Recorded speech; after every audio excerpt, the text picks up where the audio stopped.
Bueno, chicos, comenzamos y si por favor pueden encender sus cámaras por respeto a la doctora. Bueno, comenzamos con el sinapsis punticoma de diagnóstico temprano de enfermedad de Gaucher mediante la detección de manifestaciones óseas que va a ser impartida por la doctora Duaré García Ramírez.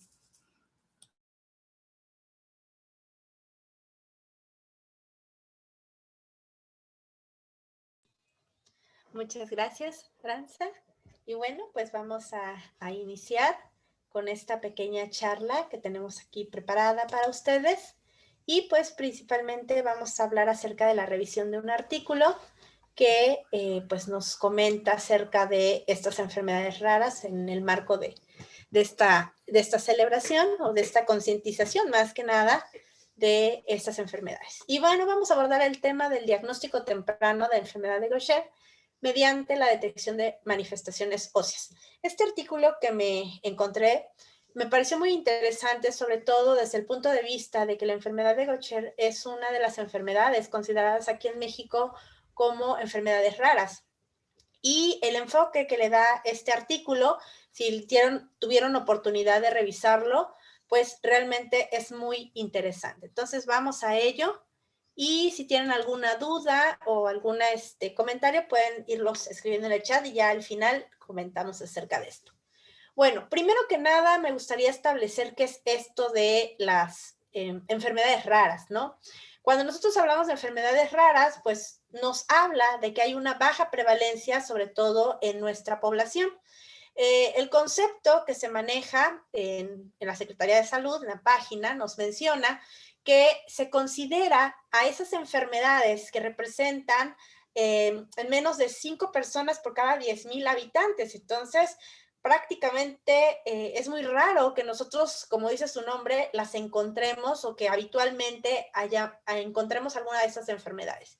Ahora, en México se consideran o se reconocen que hay presentes 20 enfermedades raras, es decir, que nuestra población como tal hay cerca de 20 enfermedades que se consideran raras. Entre estas enfermedades tenemos desde síndrome de Turner, POM, hemofilia, espina bífida, y dentro de este grupo de 20 enfermedades encontramos también a la enfermedad de Gaucher.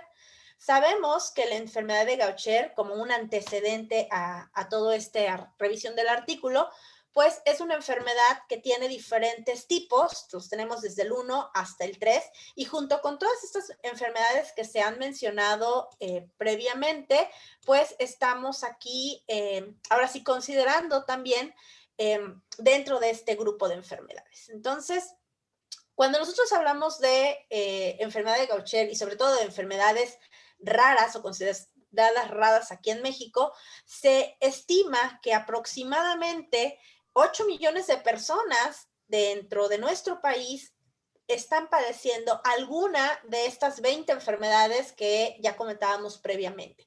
Entonces, si nos vamos a estos números, pues realmente es una población pues bastante importante, ¿no? Considerando ahora sí la población total, a pesar de ser enfermedades raras, ya cuando las juntamos todas ellas, pues hacen un buen número de personas.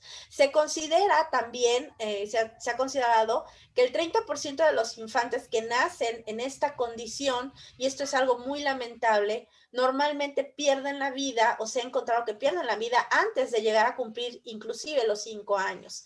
Entonces, esto que forma parte de las estadísticas como un preámbulo a lo que viene siendo la revisión de este tema, pues es importante. Esta información pues nos hace voltear a ver a estos 8 millones de personas y también las condiciones que van a estar presentando a estos niños que nacen con alguna de estas enfermedades raras. Y pues recordemos que dentro de toda la cuestión de la salud, pues la atención de la salud se debe de considerar como algo universal, algo equitativo, algo flexible y que debe ser participativo, eficiente, que pueda tener esa capacidad de poder brindar la atención a cualquier persona, cualquier paciente que lo necesite.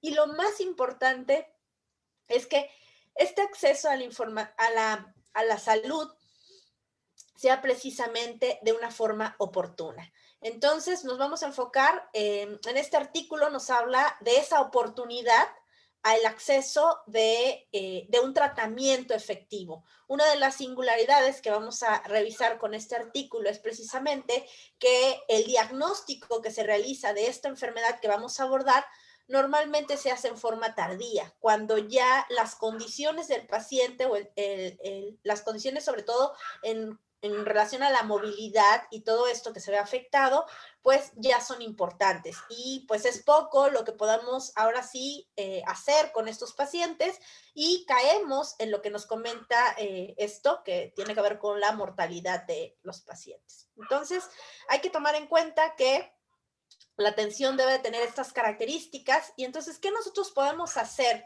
ante estas enfermedades raras que se presentan y que pues el próximo 28 de febrero vamos a estar hablando acerca de ello? Y pues qué mejor que abordar una de ellas y sobre todo desde este punto de vista, ¿no? Es lo que me pareció bastante interesante en relación al tema que vamos a comentar del artículo. Así que pues adentrándonos ahora sí a lo que tiene que ver con el artículo, pues estamos viendo que es relacionado con el diagnóstico temprano, precisamente de esta enfermedad conocida como enfermedad de Gaucher, y pues se va a enfocar principalmente en la detección de manifestaciones óseas. Y ahorita vamos a platicar un poquito acerca de ello. Y bueno, primero que nada, ¿qué es eso de la enfermedad de Gaucher? Para los que todavía no hayan llegado a este punto en el estudio de la medicina, pues normalmente enfermedad de Gaucher la empezamos a observar o la empezamos a ver en materias desde muy pequeñitos, ¿verdad? Cuando estamos en histología y hablamos de las células famosas de Gaucher, todas esponjositas, y obviamente como buena patóloga, una imagen dice más que mil palabras, así que les presento, si no las conocían, a las células de la enfermedad de Gaucher que nos hacen el diagnóstico.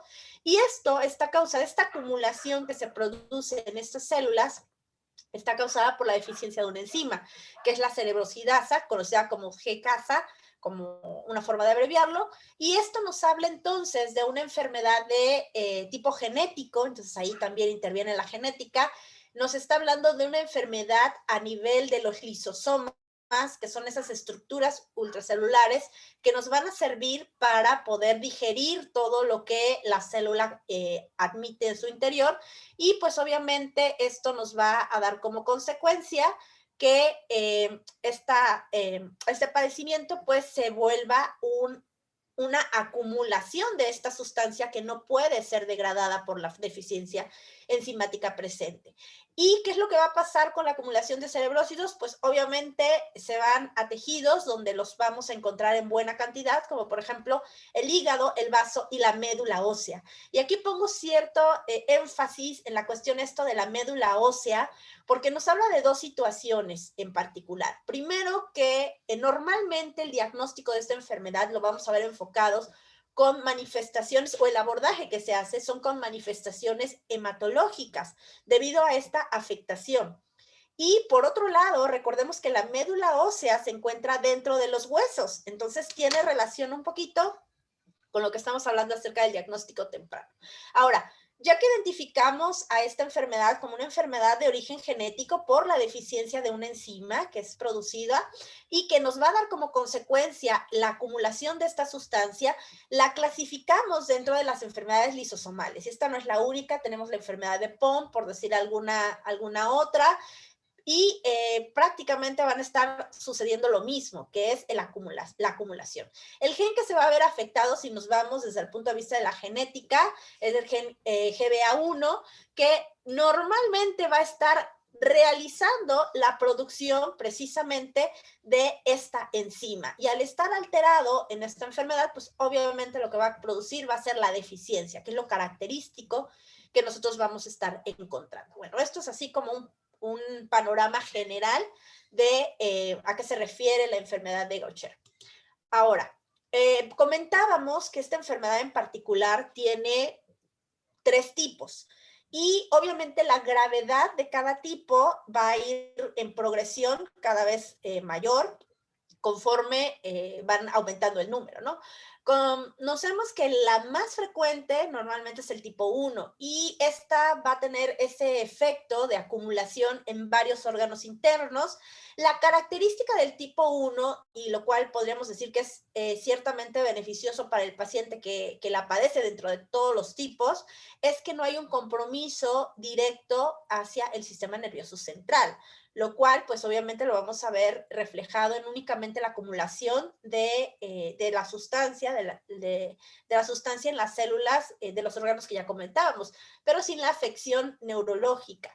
Ahora, por otro lado, tenemos también que existen otras dos variantes que sí tienen una afección al sistema nervioso central, en donde la acumulación de esta sustancia se va a ver pues mayormente relacionada con este tipo ahora sí, de afectación. Ahora, lo que vamos a ver en el tipo 3 es que la afectación va a ser un poquito más lenta que la del tipo 2, que va a ser la diferencia que nosotros vamos a estar encontrando con los otros, con el tipo 2, y pues obviamente diferencia entre el tipo 2 y 3, pues que va a haber la afectación al sistema nervioso central, mientras que en la tipo 1 pues no vamos a estar encontrando esta afectación. Así que nos vamos a enfocar principalmente en la del tipo 1, ya que es la que más va a estar afectando a las personas con esta enfermedad. Ahora, se dice que la frecuencia puede variar mucho dependiendo de los artículos que ustedes revisen. Va a ir desde 40,000 hasta 60,000, una por cada 60,000 o 40,000 personas.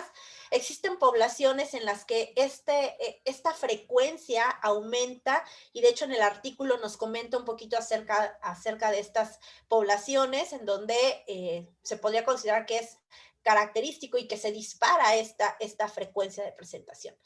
Uno de los puntos importantes que hay que retomar para este estudio, hay que observar en este artículo, es que nos vuelve a comentar nuevamente que las principales manifestaciones que se van a dar, sobre todo en el tipo 1, como estamos comentando, tiene que ver con el almacenamiento de estas células que veíamos en las imágenes anteriores. Así que la esplenomegalia y la hepatomegalia, si ustedes recuerdan, son los sitios en donde los macrófagos más hacen su trabajo, pues entonces van a ser los órganos que principalmente van a generar este tipo de manifestaciones. Ahora, ¿cuál es el problema con las manifestaciones en estos órganos? Que cuando nosotros vamos a hacer el diagnóstico, porque ya hay una hepatomegalia, ya hay una esplenomegalia, eso significa que pasó mucho tiempo en el cual el paciente estuvo acumulando todas estas sustancias. ¿Esto que va a generar? Que estamos hablando de una enfermedad que está avanzando, que está progresando y que obviamente el diagnóstico lo vamos a hacer una vez que ya avanzó pues en cierto tiempo esta enfermedad. Por lo tanto, el enfoque que nos da este artículo de buscar manifestaciones tempranas a través de alteraciones óseas, pues me pareció desde el punto de vista de este enfoque, pues bastante interesante, que es lo que vamos a estar compartiendo. Porque resulta que el otro dato que también se presenta en los pacientes es precisamente la afectación de la médula. Recuerdan que ahí marcábamos que la afectación medular era otro de los datos y de hecho la mayoría de los abordajes que se dan para el diagnóstico de este padecimiento, sobre todo el tipo 1, está relacionado con la afectación medular. Y aquí es cómo se manifiesta mediante la citopenia.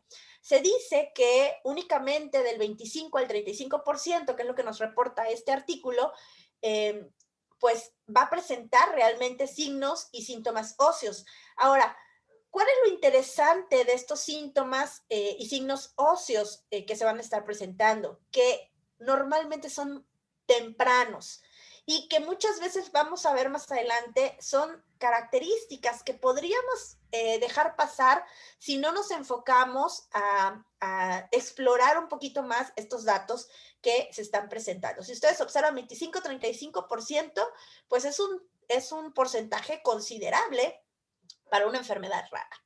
Bueno, esto es importante porque muchas de las veces se considera que la enfermedad de Gaucher en sus inicios es asintomática, incluidos algunos reportes donde nos mencionan que la afectación ósea, si nos vamos a buscar, incluidos aquellos pacientes que originalmente dijeron que eran asintomáticos, presentan ya cuando se diagnostica una afectación ósea importante. Y obviamente esa afectación ósea nos va a dar como consecuencia que la movilidad del paciente, que las características, todas estas que tienen que ver con su independencia en la cuestión de la movilidad, pues se vean afectadas al estar afectados los huesos en esta enfermedad.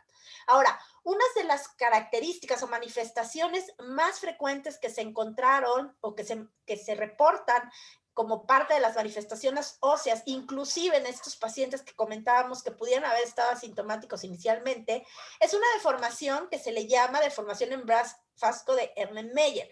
Si ustedes recuerdan alguna vez en sus clases de laboratorio, ya sea en la facultad o en la prepa o en algún lado, vieron esta forma de este botecito, ¿no? De este recipiente de cristal, que se le conoce como frasco de Erlenmeyer. ¿Qué pasa si lo comparamos, por ejemplo, con una radiografía de un paciente con enfermedad de Gaucher que tiene este tipo de afectación ósea? Se ha encontrado que es una de las afectaciones más comunes que se pueden llegar a presentar, sobre todo en huesos largos. Observen, si comparamos con la imagen del frasco, pues vemos ese cuello de botella que nos presenta en esta parte de la imagen, la parte está alargadita, y luego esta parte ancha de la base, que podemos compararla con lo que estamos observando aquí en la base, y pues prácticamente nos recuerda o nos rememora este frasquito, ¿no? Entonces, por eso toma el nombre de esta deformación de frasco de Erlenmeyer, porque nos recuerda esa forma característica. Ahora, no es la única de las manifestaciones óseas que se pueden encontrar en estos pacientes, sí es una de las más frecuentes. Y cuando nosotros vemos la radiografía de un paciente que sospechamos o empezamos a ver este tipo de huesos, pues así como que una luz se nos prende y decimos, oh, esto podría llegar a ser este tipo de enfermedades raras, ¿no? Otras de las características, si ustedes observan la imagen, también tiene que ver con la disminución de la densidad mineral ósea. Recordemos que hay una afección medular y que esto pues también va a estar afectando pues todo el componente óseo por ahí. Es una enfermedad de depósito. Se asocia también con los infartos óseos, así que a veces las manifestaciones iniciales para poder sospechar con esta enfermedad relacionado con estas manifestaciones óseas son precisamente esos infartos que no se explican por qué se dan en estos pacientes jóvenes, pues esto podría ser una explicación, esta enfermedad. Necrosis óseas avasculares también es otra de las manifestaciones que se puede llegar a presentar.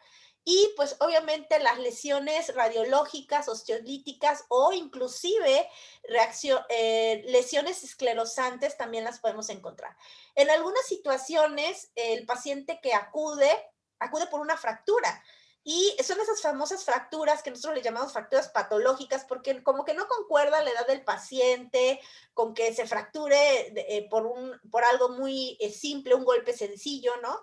Es muy común que luego se asocia esas fracturas patológicas o anormales cuando se esperaría un hueso pues saludable para la edad del paciente, ¿no? Entonces, todas estas características forman parte de este grupo de manifestaciones óseas que cuando nosotros las revisamos en retrospectiva, una vez que se identifica la enfermedad, pues nos damos cuenta que estuvieron presentes en etapas muy tempranas.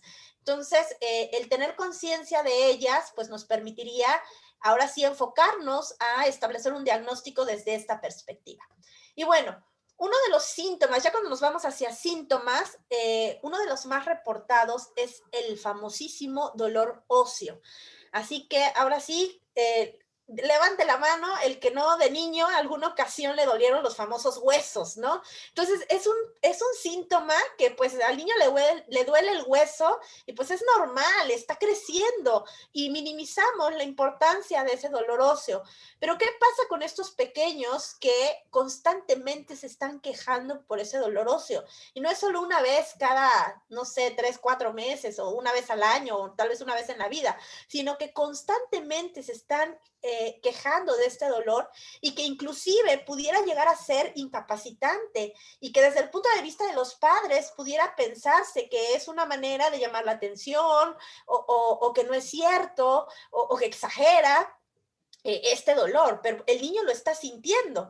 Entonces, cuando hacemos esa búsqueda retrospectiva, pues nos reportan las mamás, los pacientes mismos, ya, no, pues sí, es que yo cuando era chiquito, cómo sufría de dolor óseo y un dolor intenso, ¿no? Y nadie me hacía caso. Y resulta que terminé con una enfermedad de Gaucher, ¿no? Esto se le conoce también como crisis óseas. Estas crisis óseas se pueden asociar con otras cosas, como por ejemplo osteonecrosis. Un niño de 4 o 5 años con osteonecrosis, pues es algo muy raro, ¿no? Entonces es algo que nos tiene que hacer pensar que algo está pasando, sobre todo si no se asocia con una infección, porque normalmente luego la osteonecrosis nosotros las asociamos con una osteomelitis, y si no tiene el antecedente de una cirugía previamente, de que no se haya roto un hueso o algo que pudiera estar asociado a esta osteonecrosis, pues sería interesante empezar a pensar en estas cosas raras, ¿no? Normalmente ese dolor óseo, sobre todo ya cuando se considera una crisis ósea, es un dolor muy intenso que no le dura un ratito al niño, le dura semanas, días, y obviamente cuando nosotros lo exploramos o le mandamos a hacer una radiografía, la evidencia que logramos recabar es precisamente esa osteonecrosis. Entonces, en ocasiones ni siquiera en una radiografía, pues le hacemos la radiografía, no, pues está muy bien el niño, no tiene nada, ha de ser que está haciendo berrinche o quién sabe qué, y no le damos esa importancia al famoso dolor óseo. Entonces, ¿cuándo es una crisis? Cuando lleva días, lleva semanas y el pequeño se sigue quejando de ese dolor. Ahora, ya nos está manifestando algo y nosotros no le estamos haciendo caso, ¿no? Entonces viene esta perspectiva del artículo de, ¿estamos demorando el diagnóstico de una enfermedad rara o la vamos a dejar ahí? ¿Qué va a pasar con este pequeño, no? Ok, resulta que ya tenemos terapia de reemplazo enzimático desde 1991. Se generaron varios medicamentos. Esto es ahora sí, eso es importante para estos pacientes con esta enfermedad porque obviamente les va a apoyar mucho. Si ustedes revisaron el artículo, pues se dieron cuenta que este era un artículo que proviene de Argentina. Ahora, estos dos medicamentos que ellos comentan, nosotros también los tenemos aquí en México, así que también los podemos aplicar. El que más se utiliza, si ustedes revisan las guías de práctica en la enfermedad de Gaucher, pues entonces vamos a ver que la amiglucerasa es la que más se utiliza aquí en México. La otra también la podemos encontrar aquí, pero pues es como que la que más información se ha registrado dentro de las guías clínicas. Ahora tenemos esta terapia de reemplazo enzimático y decimos, bueno, qué maravilloso, tenemos un tratamiento. Pues sí, es genial, pero si no lo diagnosticamos y no se lo damos a nuestro paciente desde etapas muy tempranas, pues obviamente eso va a estar evolucionando y pues cuando nosotros se lo demos no le va a ser de mucha ayuda. Tal vez ya no progrese tanto la enfermedad, pero el daño que ya se hizo desde el momento en que no se ha diagnosticado hasta que nosotros lo descubrimos, porque realmente es como un descubrimiento, pues ya pasó algo de tiempo y pudiera haber afectaciones que repercutan en las cuestiones de su forma de convivir o de presentarse, ¿no? Entonces, importante. ¿Y cuál es la finalidad de esta terapia de reemplazo? ¿Qué es lo que se ha encontrado en la literatura? Pues que mejoran, obviamente, la citopenia, van a prevenir la visceromegalia y una de las características importantes que nos confiere con este artículo es precisamente que va a prevenir estas complicaciones óseas de las cuales estábamos hablando. Entonces, no solo nos va a mejorar el aspecto hematológico, que es donde generalmente nos enfocamos para establecer el diagnóstico, no solamente nos va a retardar esa visceromegalia que se va a estar generando conforme se va acumulando la sustancia que no puede ser digerida, y pues obviamente también las manifestaciones desde el punto de vista óseo también se van a ver involucradas. Entonces, maravilloso. Ahora, vamos a enfocarnos un poquito acerca de este artículo y lo que más me llamó la atención, no sé si les pasó a ustedes, es que describen esto como un proyecto que se llama Proyecto B, The Bone Involvement in Gaucher Disease, que tiene que ver con unos resultados que se dieron, lo estuvieron manejando desde el 2017 hasta 2018, me parece, o sea, un periodo bastante tiempo, y que se enfoca desde el punto de vista de la información, de educarnos a nosotros como médicos a poder reconocer esta enfermedad rara. O sea, ¿cuántos de nosotros vamos a tener realmente la oportunidad de poder estar en contacto con una de estas enfermedades? Y qué maravilloso sería que ustedes como médicos en primer contacto de primer nivel pudieran ahora sí identificar estas enfermedades para poder hacer un diagnóstico temprano. Desde que ustedes están en el control famoso del niño sano, pues identificar cuál niño no está sano y pudiera estar llegando con este tipo de enfermedades.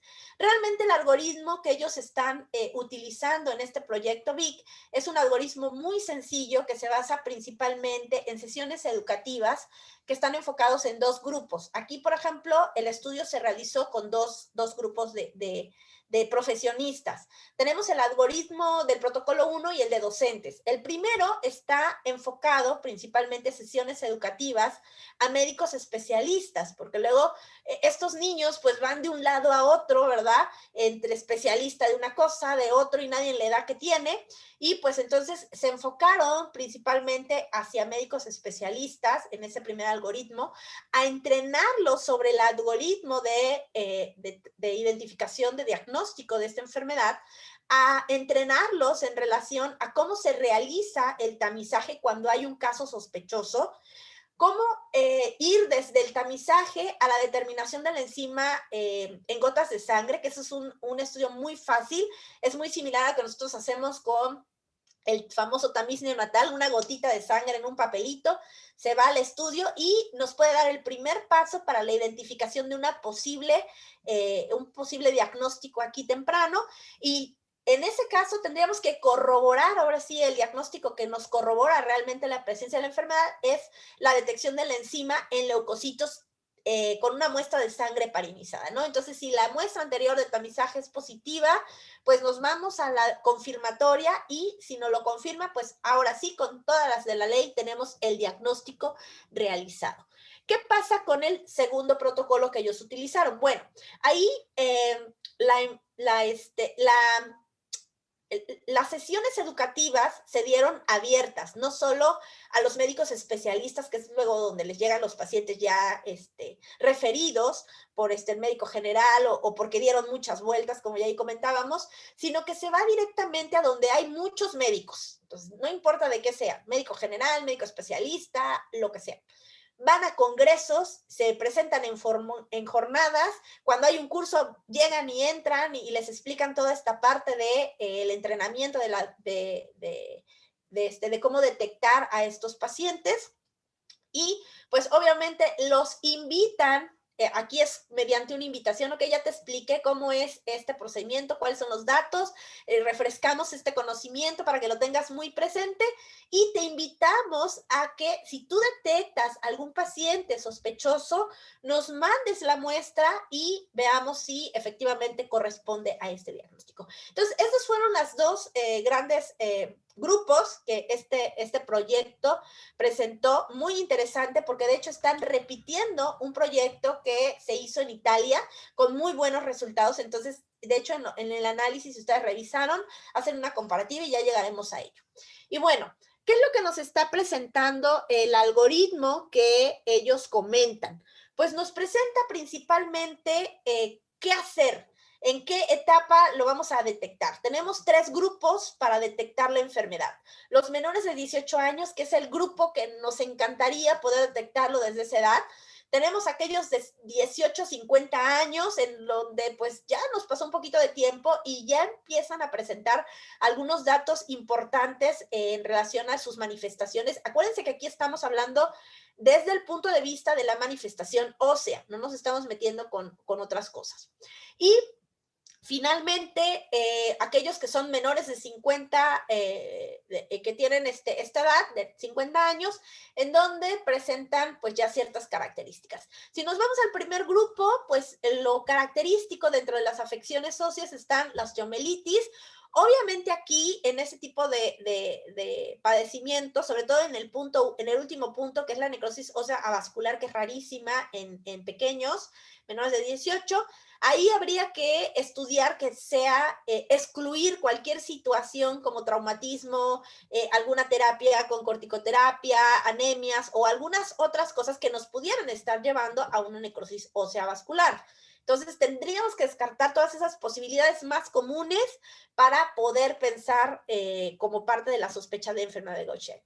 Ahora, importante aquí también que vemos como uno de los puntos importantes es la famosa crisis ósea, el dolor recurrente, las fracturas, o sea, son niños, son jóvenes que se fracturan frecuentemente y como que no hay una explicación lógica a esa fragilidad de sus huesos. Ahora, si nos vamos al siguiente grupo, pues las fracturas recurrentes, pues nos hablan de esa progresión.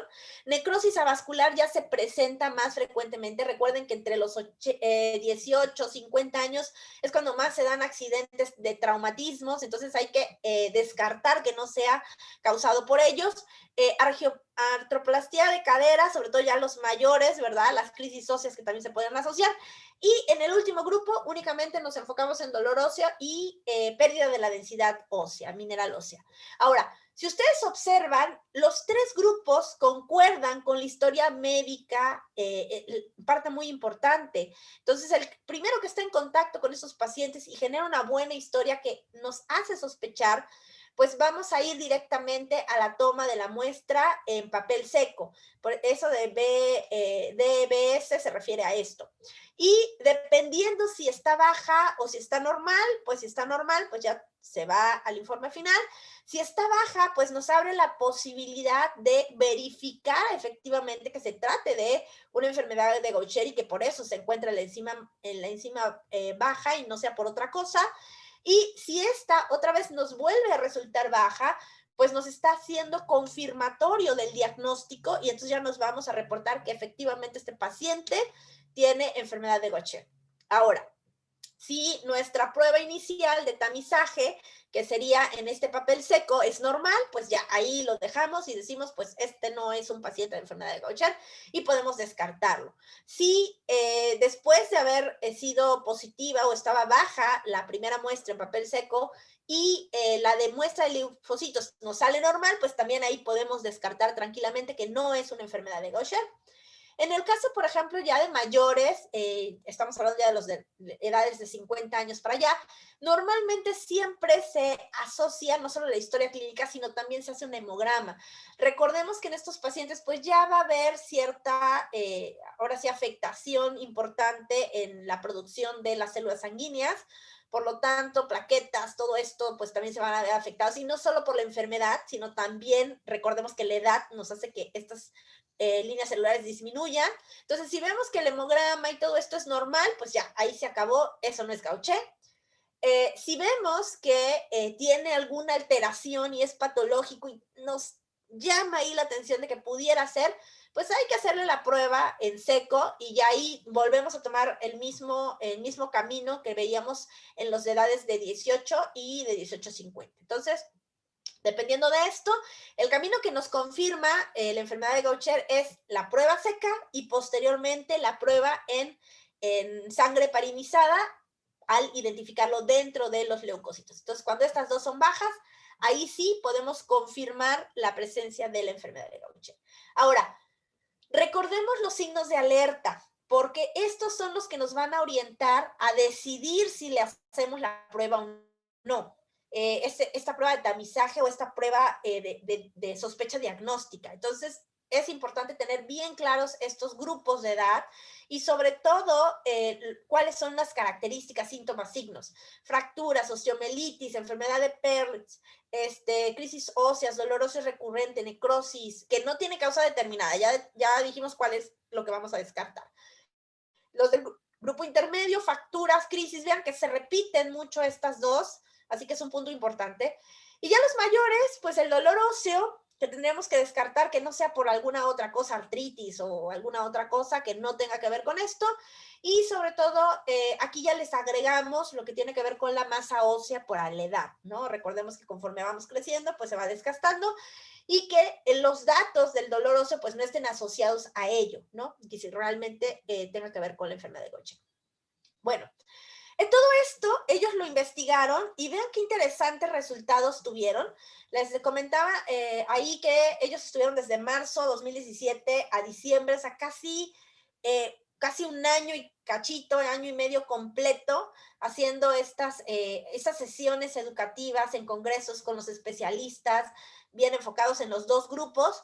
¿Y cuál fue el resultado? Pues que en el grupo de protocolo de algoritmo lograron obtener 36 muestras, de las cuales 23 fueron mujeres, 12 fueron hombres.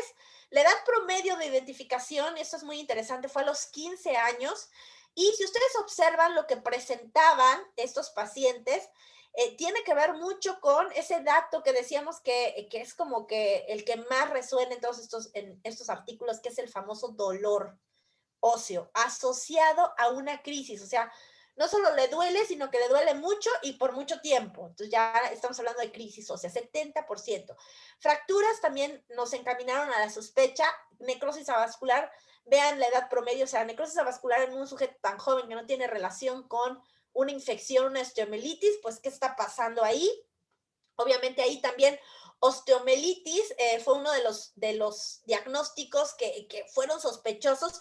Ahí está como, los dejé como un punto de interrogación, porque muchas veces estos pues se pueden dar por otras causas, entonces pues está así como que en veremos, pero importante, si algún otro dato pudiera estar relacionado con la enfermedad, pues tomarlos en cuenta también, ¿no?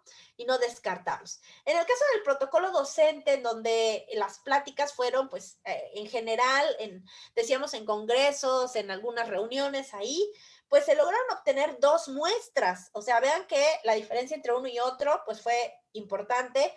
Pero resulta que de estas 2 muestras, las 2 mujeres que se registraron, que tenían edades de 7 y 9 años, terminaron positivas a la enfermedad.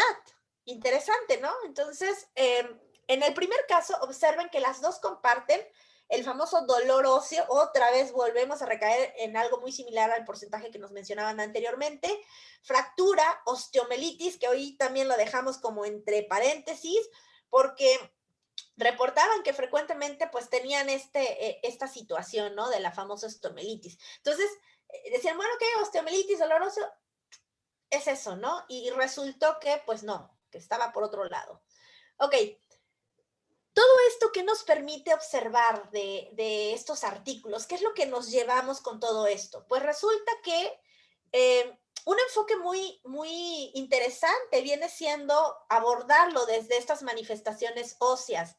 Recordemos que estos síntomas óseos, como nos han estado reportando en la literatura, son las manifestaciones iniciales de esta enfermedad de Gaucher. Y resulta que a pesar de ser las manifestaciones iniciales de la afectación, son las que menos se consideran bajo sospecha. Entonces, ¿por qué? Porque regresamos a este punto que comentábamos al inicio, pues al niño le duele el hueso, está creciendo, es normal.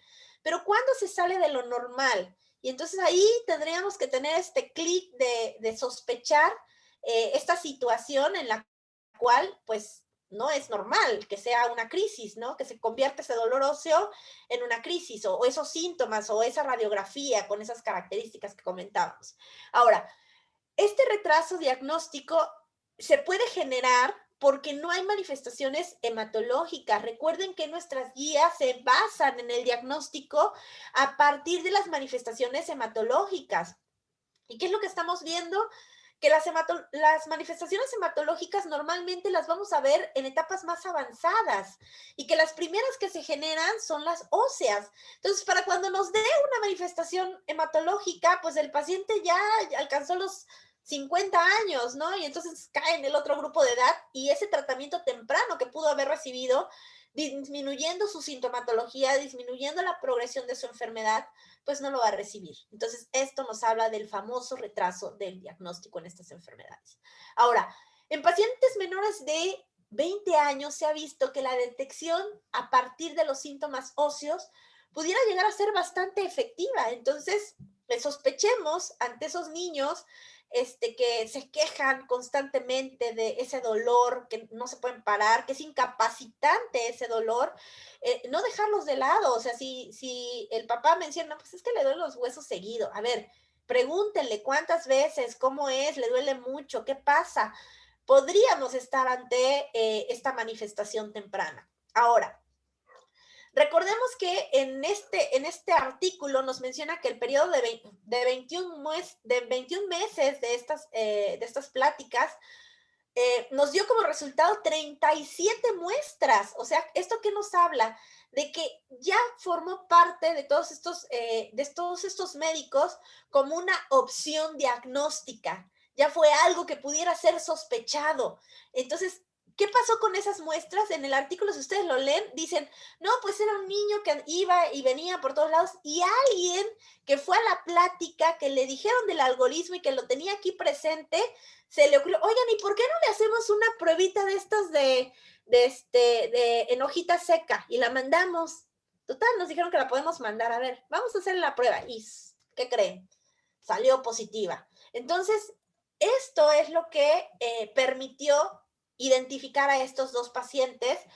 Hay algunos otros más, aquí se hace el enfoque de estos dos que fueron del grupo de docencia, que se confirmó el diagnóstico precisamente, y si tomamos en cuenta en relación a la edad diagnóstica, si promediamos, en relación a la prevalencia, en relación al otro grupo, pues estamos hablando de un 5.7%, y que con una edad diagnóstica de 10 años, esto quiere decir que los podemos agarrar bastante chiquitos, y que el tratamiento en edades más tempranas, pues obviamente nos va a generar que sea mucho mejor la calidad de vida de estos chicos. Ahora, una de las cosas importantes aquí también que me interesó mucho de este artículo es la importancia de difundir esta información. ¿Cuántos de ustedes, si quieren participar ahí en el chat, me lo pueden poner, cuántos de ustedes conocían que había un algoritmo para poder diagnosticar esta enfermedad? Si lo conocían, pónganle yo, si no, pónganle ahí en el chat, yo no lo sabía. Porque eso es importante, ¿no? Así rápidamente aquí hacemos una encuesta y decimos, bueno, a ver, ¿cuántos de nosotros realmente sabíamos este algoritmo, ¿no? Y nos vamos a dar cuenta que realmente no lo teníamos presente. Y es una enfermedad que estamos viendo desde la universidad, ¿verdad? Y, ay, sí, la enfermedad de Gaucher, y qué bonito, ¿no? Y pues ya hay tratamiento. Pero ¿cuántos nosotros teníamos presente este algoritmo? ¿O cuántos de nosotros lo vamos a recordar más adelante? El acceso a un tratamiento temprano es muy importante. Este artículo precisamente se enfoca en eso, en cómo el acceso, el diagnóstico temprano nos va a permitir evitar esas complicaciones esqueléticas que veíamos cómo se repetían en cada una de las etapas de las edades de este estudio, de este algoritmo, y que llegasen inclusive a ser irreversibles o inclusive llegar a ser incapacitantes para el paciente. Entonces, observen todo lo que puede mejorar la calidad de vida. Recordemos que al principio decíamos que la atención debe ser enfocada a mejorar la calidad de vida, no solamente a dar el diagnóstico, ay, ya sabemos que es un Gaucher, sino qué puedo ofrecerle a este paciente. Y qué es mejor ofrecerle un tratamiento de una manera más temprana posible. Entonces, este estudio desde el punto de vista de la prevención me pareció muy interesante. No sé qué les pareció a ustedes, ahorita que ya lo estamos analizando, así que escríbanme en el chat. Muchas gracias a todos los que ya me contestaron. Estamos viendo aquí el resultado de esta rápida. Varios no lo sabían, la mayoría de nosotros no lo sabíamos. De hecho, me incluyo, yo no lo sabía, y a pesar de que veo esta enfermedad en la experiencia de genética, pues vemos que en realidad no lo conocemos. Así que, pues muchas gracias a todos los que contestaron ahí en el chat. Y viene otra pregunta aquí para ustedes, y sí me gustaría que lo comentaran ahí en el chat para compartirlo ya en estos últimos minutos, que tiene que ver precisamente con cómo ven este enfoque, qué les deja este artículo realmente de información en relación a estas enfermedades raras. Y pues me voy a regresar con Voltaire. Él decía, ya saben, este personaje nos decía, no se puede desear lo que no se conoce. Y yo le tacharía y le modificaría un poquito a lo que dice él, y no diría desear. ¿Qué les parece si aplicamos no se puede diagnosticar lo que no se conoce? Y esto es una realidad con las enfermedades raras.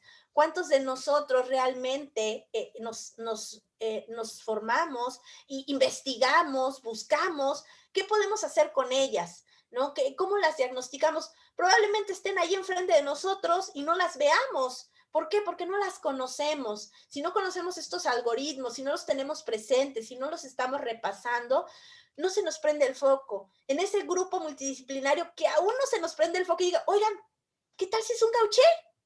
Y simplemente con una prueba podemos hacer mucho por ese paciente. Ustedes que van a estar en contacto con los niños, que van a estar revisándolos en el famoso niño sano, ¿verdad? Que van a consulta cada determinado tiempo, pregunten a los papás, pregúntenle cómo va su crecimiento, si ha tenido alguna molestia.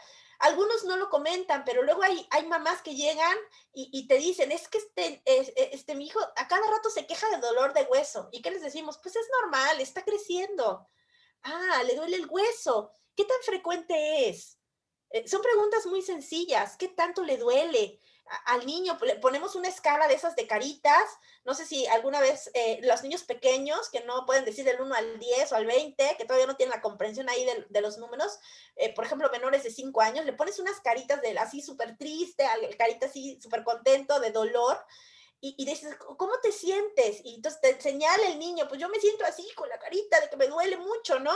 Y entonces esto te permite verificar qué está pasando. Y si se te prende el foco y bueno, no podría ser, a lo mejor no es. Y sería genial para el niño porque dices, bueno que lo descartamos, pero ¿y si sí es? Le estás negando la posibilidad de un tratamiento. Entonces, vamos a mover a lo que decía Voltaire y nosotros lo vamos a tomar como no se puede diagnosticar lo que no se conoce. Y te invito a conocer enfermedades raras. Esta es la Federación Mexicana de Enfermedades Raras. Ahí está la página, FEDMEC, en donde pues prácticamente todas las asociaciones habidas y por haber aquí en México de todas las enfermedades que estamos comentando, tienen su propia asociación y pues manejan muchísima información. Los invito a que se echen una vueltecita a esta página, está muy, muy interesante realmente. Descubres un montón de enfermedades que realmente no conocías, desconocías. Y es un panorama completamente nuevo que te permite hacer diagnósticos diferenciales. Recuerden lo famoso diagnóstico diferencial. Y sí me gustaría que todos los que estamos aquí presentes me escribieran ahí en el chat, porque es muy importante para mí ver qué tanto les impactó esta plática, qué fue lo más interesante que ustedes encontraron. Si alguien, no sé, tengamos tiempo ahí para algún comentario o alguna duda o alguna pregunta.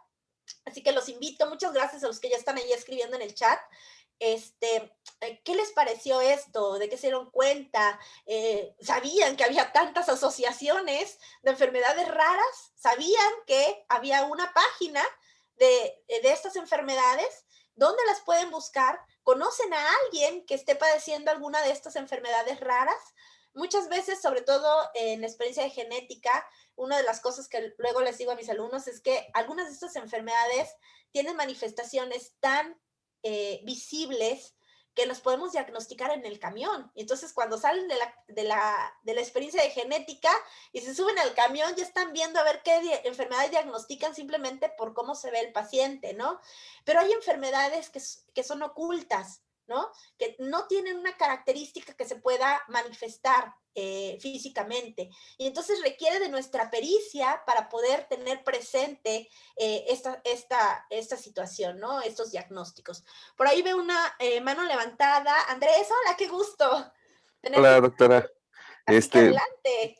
bueno, fíjese que a mí me parece muy interesante lo último que comentó antes de que yo, bueno, de que me compartiera el uso de la voz. Y es eso precisamente, a veces en lugares, no necesariamente el consultorio, nos Uh -huh, encontramos con este tipo de manifestaciones. Claro, a veces es necesario ir más allá, uh -huh, pero lo más sorprendente yo pienso es que estemos ante la oportunidad y asumamos esa oportunidad que tenemos uh de -huh. descubrir algo que para nosotros puede resultar como un parteaguas, ¿no? ¿Quién no nos dice que desde ahí vamos a poder enfocar nuestra labor en el futuro? Es decir, podemos hacer investigación. Y digo, se me ocurren muchas cosas, pero lo que más le veo potencial es eso, de que con el encuentro con una enfermedad como la que presentó el día de hoy usted, Uh -huh. podemos darnos la oportunidad incluso de ser muy agudos en nuestra labor médica e incluso poder traspolarlo al ámbito de la investigación, que yo pienso que, pues, que como sabemos y como hemos visto, pues sí está un poco árido, ¿no? el tema.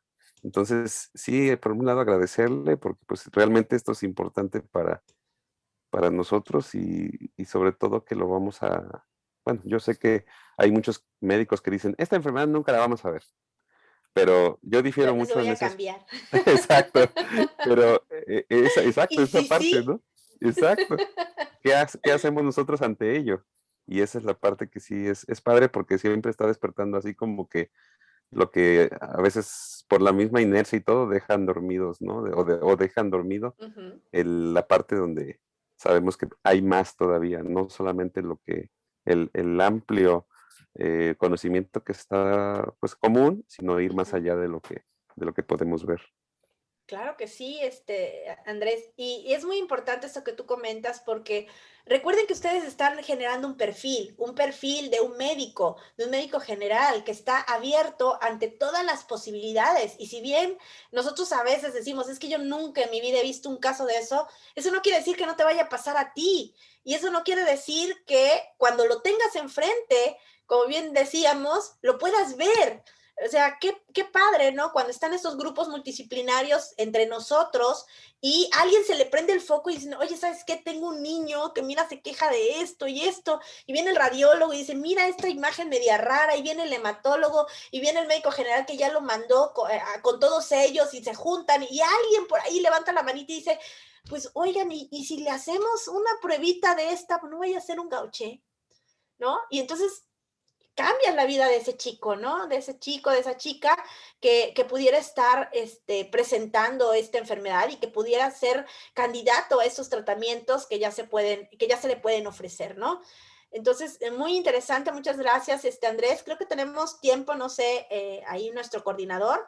Si alguien más quiere comentar algo. Veo ya aquí sus comentarios. Muchas gracias, chicos. Es muy gratificante verlos comentar. No se pueden ver a todos porque tenemos ahí luego las camitas apagadas. Pero comenten aquí para que nosotros podamos ir platicando. Por ahí hay otras manitas levantadas, así que le vamos a dar chance a Liz. Así que adelante, Liz, para tu comentario. Hola, doctora. Hola, ¿qué tal? Pues Qué yo gusto quería verte por acá. comentar nada más que revisar este caso, bueno, eh, artículo me recuerda mucho a cuando era niña porque yo sí padecía de dolores de hueso y Ajá. me acordé bastante porque, o sea, sí me llevaron al doctor y todo. Y ahorita revisando eso me pareció pues curioso Uh-huh. porque si bien a mí no me hicieron como tal estudios, sí me acuerdo que era, o sea, sí eran seguidos y también me ponía a llorar porque sí me dolía bastante y pues, no sé, me pareció interesante recordarlo todo ahorita porque me acuerdo que incluso después, ahorita de lo mismo de al entrar a la facultad, revisando tejido, cuando estábamos viendo tejido óseo, sí estaba como que viendo y me acordé y pues, o sea, sí me encontré con este tipo de enfermedades y sí, o sea, como que revisé porque dije, chin, pero por eso medio tenía la noción de cómo a veces, pues la diferencia para diagnosticar este tipo de cosas. Entonces, como complementar me pareció muy interesante.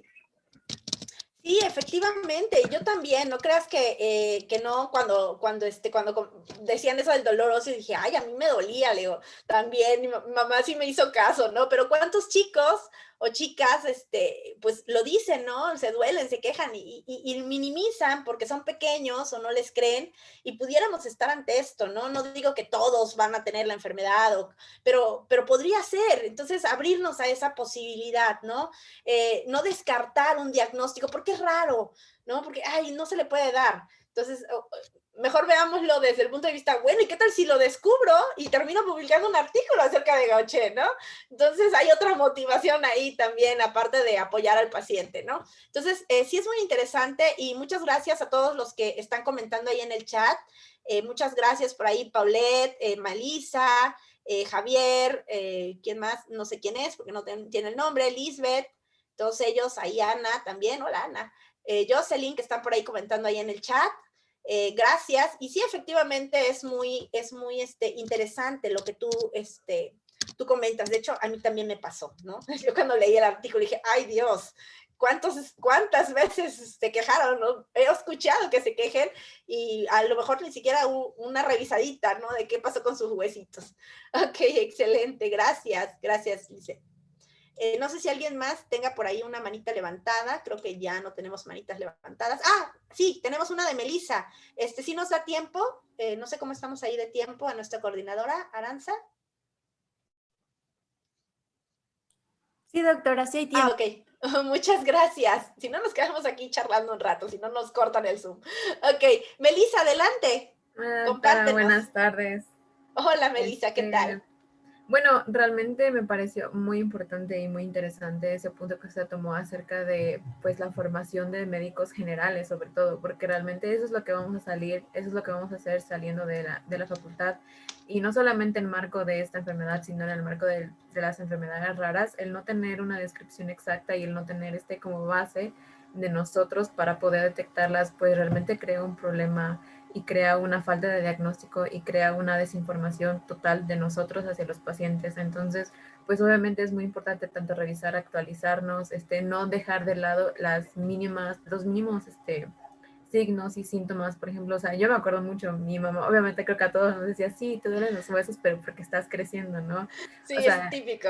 sí, y pues uno no sabe, ¿no? ¿Qué tal si, ay, de repente tengo Gaucher? Nunca lo descubrí hasta que empecé con estas megalias. Entonces, pues yo creo que es muy, muy importante darle la importancia suficiente a todas las enfermedades raras como médicos generales.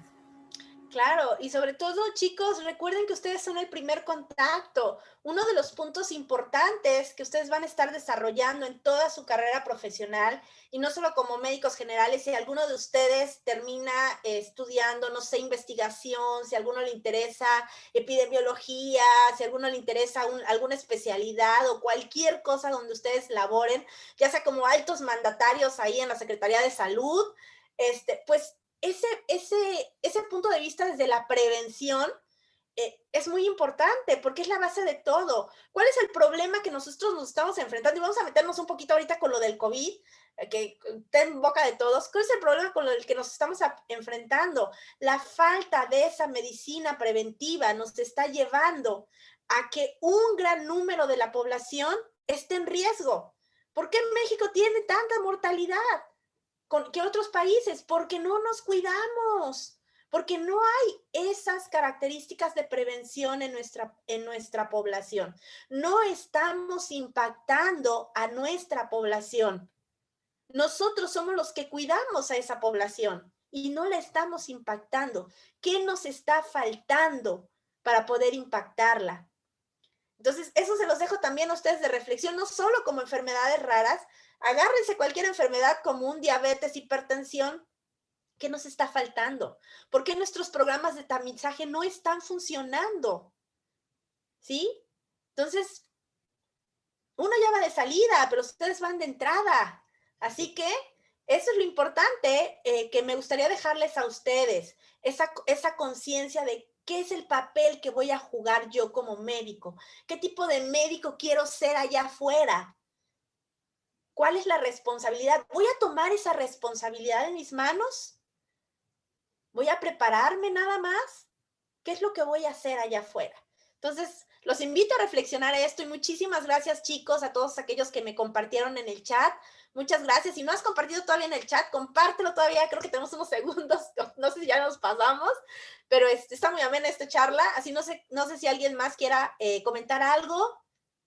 Esto lo van a ver mucho, sobre todo en servicio social, ¿no? Cuando ya estamos ahí solitos, decimos, bueno, ¿y ahora a quién le pregunto? Pues el tener estos conocimientos, el tener esta sospecha, pues es importante, ¿no? Porque ya están ante el cuidado de una población. Y siempre estamos al cuidado de la población. Por muy chiquita que sea, aunque sea en nuestra familia, también estamos al cuidado de ellos. Porque cuando alguien se enferma, ¿a quién le van a preguntar? Pues al que es médico, ¿no? Es al primero al que le va. Aunque estás estudiando medicina, vienen y te preguntan. Entonces, importante tener siempre nuestra opinión. No sé si haya alguna otra duda, chicos, pregunta, algún comentario que ustedes quieran hacer en relación al artículo. Veo que ya no hay más manitas levantadas y bueno, pues si eso, yo con esto concluiría mi aportación con ustedes en la revisión de este artículo y pues no me queda nada más que despedirle.